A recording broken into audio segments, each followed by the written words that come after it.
cangcingnya Babe, sebelum lanjut nonton video ini, jangan lupa like, share, klik lonceng notifikasi, komen, dan subscribe channel Lembaga Kebudayaan Betawi.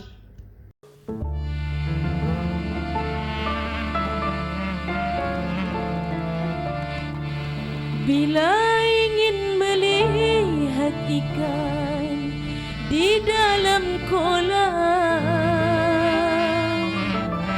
tenangkan dulu airnya sebening kaca.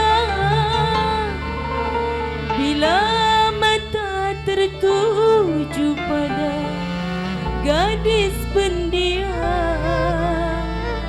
caranya tak sama menggoda darah lincah.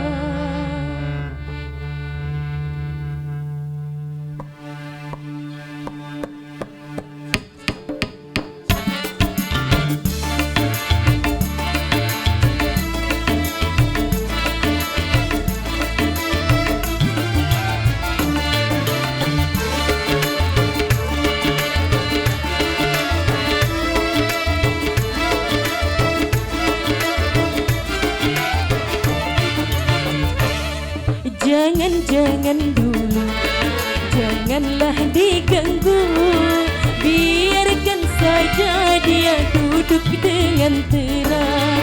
Senyum-senyum dulu, senyum dari jauh. Kalau dia senyum, tandanya hatinya mau.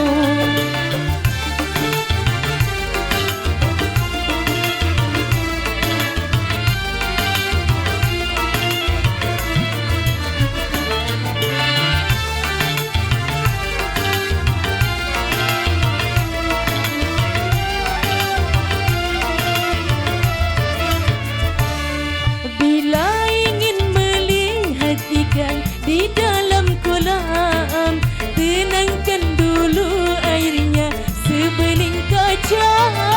Bila mata tertuju pada gadis pendiam, caranya tak sama menggoda darah lincah. Jangan dulu, janganlah diganggu, biarkan saja dia duduk dengan senyum dulu, senyum dari jauh. Kalau dia senyum, tandanya hatinya mau.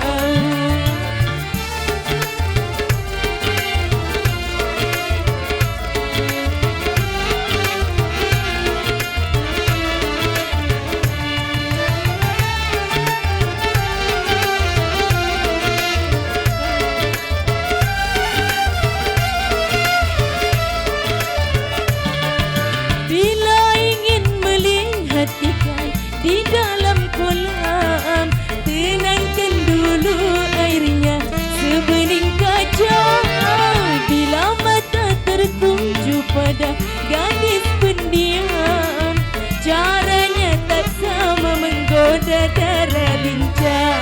Jangan dulu, janganlah diganggu, biarkan saja dia duduk dengan tenang. Senyum dulu, senyum dari jauh. Kalau dia senyum, tandanya hatinya mau. Kalau dia senyum, tandanya hatinya mau. Kalau dia senyum, tandanya hatinya mau.